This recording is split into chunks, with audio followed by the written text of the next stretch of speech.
Hello, this is Robert, and welcome to Robert's Guitars and Gear. Sorry I've been out of commission for about a month after elbow surgery, and I'm back for today, and then I got another surgery on my shoulder. So I'll be out for a little while, but I really appreciate you watching. I appreciate you subscribing. Thank you very much. Today, we're going to talk about pedals. For the newer player, really two questions. Do you need pedals, and I mean effects pedals, overdrives, other effects? Do you want pedals? Why do you want pedals? Let's try to sort that out for the newer player.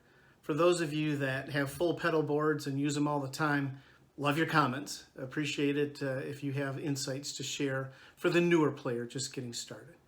So with that, let's break this down a little bit and talk about it.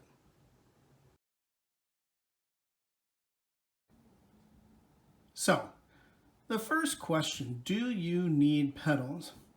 Well, if you have a solid state amp, there's a very good chance the answer is no, because there's a very good chance that your amp, like this one, has a multitude of tones baked in. And many of them are really good. In some cases, they need a little tuning, but with just a little bit of tuning, they can be great. With an amp like this, you don't need standalone effects pedals. Now, what you do need is, how do you get those tones out? How do you switch them? Obviously, if you are playing, jamming, performing, the last thing you want to do is have to walk over to your amp and start changing tones. So what you need in that circumstance is not effects pedals. What you need is foot switch. So thankfully, most of the top solid state amps come with some kind of foot switch that lets you unlock those tones. In the case of the LT50, they give you this really great foot switch that has 8 presets, plus a tuner setup and a stomp box setup.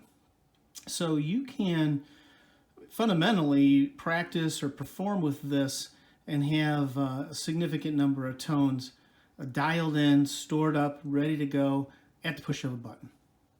If you have a Boss Katana 50, you can use the FS6 switch. Katana 100 or bigger, you got the GAFC switch. Same way with the Fender GTX series. So if you have one of these amps, maybe you want pedals, we'll get into that later, but you do not need pedals. So what about an amp like this? This is an all-tube amp, Marshall DSL-40C. Well, the critical question if you have a tube amp is, does it have a drive channel?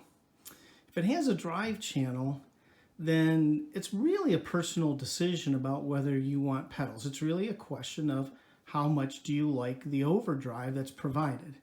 In the case of the Marshall, you're probably buying pedals trying to duplicate this sound if you don't have one. So if you like your drive channel, then most of these amps come with a foot switch like that that's letting you turn that drive channel on and off, or switching between clean and drive.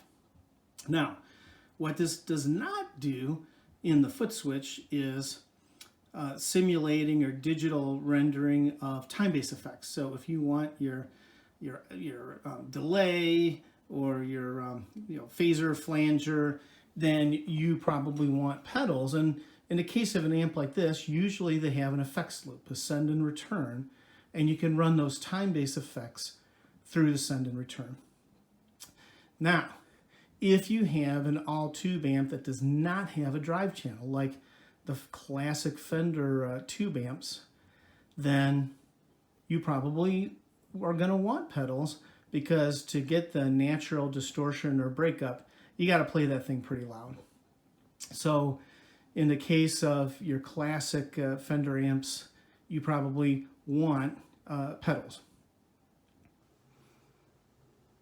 So let's just say that you either don't like your built-in drive, or you just really want to experiment. Well, pedals are a lot of fun, but like any other guitar gear, they're going to occupy some time to get it right. First of all, you need the foundational gear. You probably want a pedal board. You're going to need an isolated power supply and patch cables. And you want all of that to be done carefully with the right kind of part so that you don't get too much noise coming into your effects loop.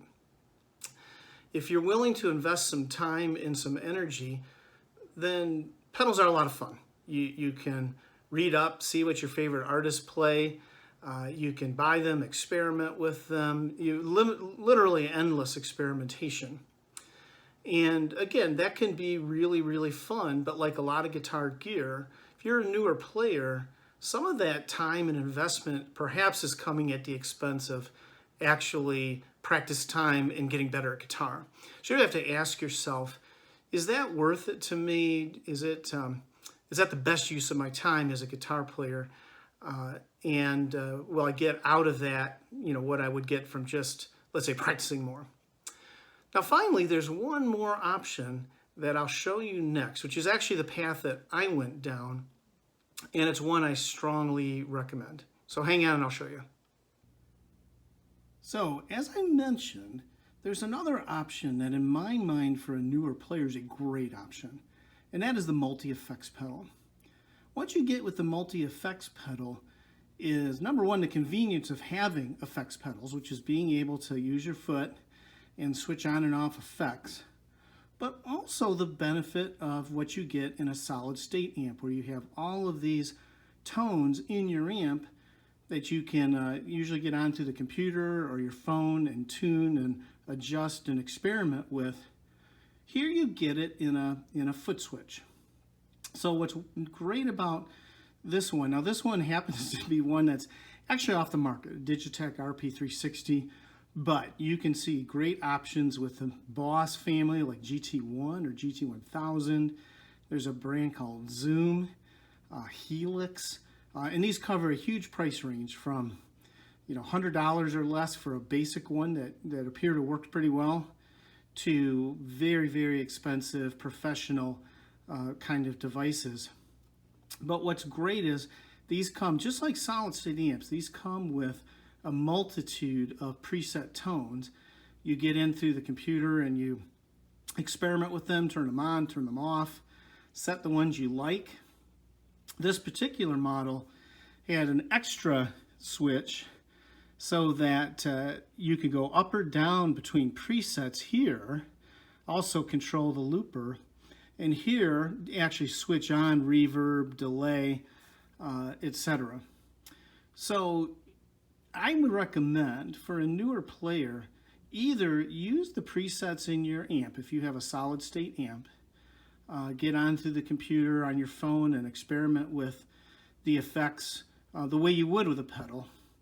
Look into a multi-effects pedal. It just plugs right into your amp, it's right in the signal chain, and experiment with tones that way. When you get to a point where you're ready for, let's say, the ultimate professional sound, again, the cheaper versions of these are not going to sound as good as the full-fledged analog pedal, then that's a way to go, and you can invest more time and energy into what you like.